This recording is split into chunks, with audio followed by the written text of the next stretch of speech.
नमस्कार सभी को। आज का विषय है एक कविता जिसका नाम है कविता के बहाने। कक्षा 12 पाठ्य पुस्तक आरोह बाग 2। इसके कवि हैं कुंवर नारायण जी। इस कविता में उन्होंने कविता की सीमाओं की तुलना एक चिड़िया की उड़ान से, फूलों की महक से तथा बच्चों के खेलने के साथ की है।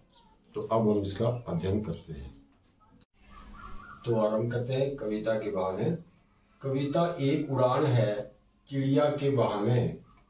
कविता की उड़ान भला चिड़िया क्या जाने, बाहर भीतर इस घर उस घर, कविता के पंख लगा उड़ने के बहाने, चिड़िया क्या जाने। कविता एक उड़ान है चिड़िया के बहाने, कविता की उड़ान भला चिड़िया क्या जाने।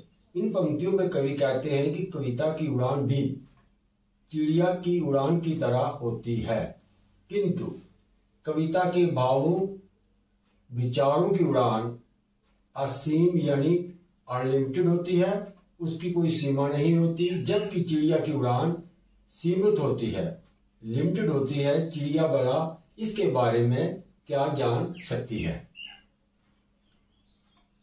बाहर भीतर इस घर उस घर, कविता के पंख लगा उड़ने के माने, चिड़िया क्या जाने। बाहर भीतर चिड़िया घर के आंगन में, बाहर भीतर छतों पर, पेड़ों की डालियों पर उड़ती रहती है। आकाश में भी कुछ ऊंचाई तक उड़ सकती है, लेकिन कविता कल्पनाओं के पंख लगाकर सब जगह घूमती है, बहुत दूर दूर तक उड़ान भर सकती है। इसके उड़ान की कोई सीमा नहीं होती। सदियों पहले लिखी गई कविता तुलसीदास की जो रचनाएं हैं आज भी हम पढ़ते हैं। इसलिए कवि कहते हैं कि बेचारी चिड़िया सीमित उड़ान के कारण कविता की उड़ान को नहीं जान पाती। आशय ये कि चिड़िया की उड़ान सीमित है, किंतु कविता की उड़ान असीमित और व्यापक है। आगे की पंक्तियां। कविता एक खिलना है फूलों के बहाने, कविता का खिलना भला फूल क्या जाने। बाहर भीतर इस घर उस घर, बिना मुरझाए महकने के माने, फूल क्या जाने।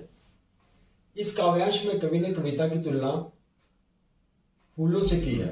कवि कहते हैं कि कविता का खिलना भी फूलों के खिलने के समान है, लेकिन फूलों का खिलना महकना कुछ समय के लिए होता है, क्योंकि एक निश्चित समय के बाद वो मुरझा जाते हैं। लेकिन कविता अपने भावों के कारण अमर हो जाती है, उसका प्रभाव हमेशा लोगों के दिलों पर रहता है। इसलिए कवि कहते हैं कि कविता के खिलने का अर्थ फूल नहीं समझ सकता, फूल क्या जाने।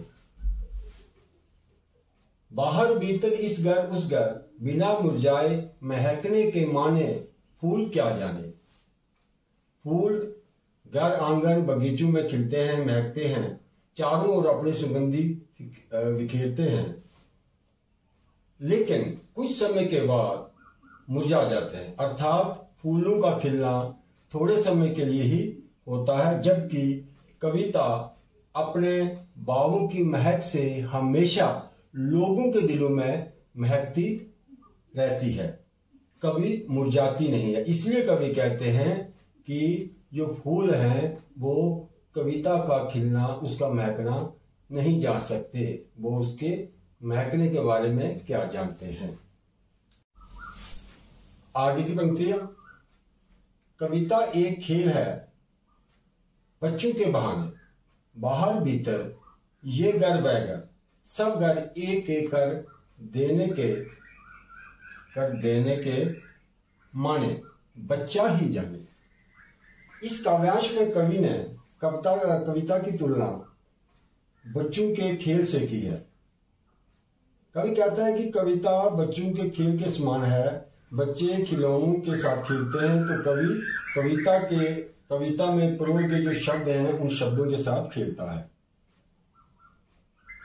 बाहर भीतर ये घर वह घर, सब घर एक एक कर देने के माने, बच्चा ही जाने। यहां पे कवि कहते हैं कि जिस प्रकार बच्चे खेलते हुए आसपास के सभी घरों में जाते हैं, बिना किसी भेदभाव के घरों के बाहर भीतर खेलते हैं, इस तरह वो सबको एक कर देते हैं। ठीक उसी प्रकार कविता भी सभी प्रकार की सीमाओं को पार करके अपने भावों से सभी को समान रूप से प्रभावित करती है।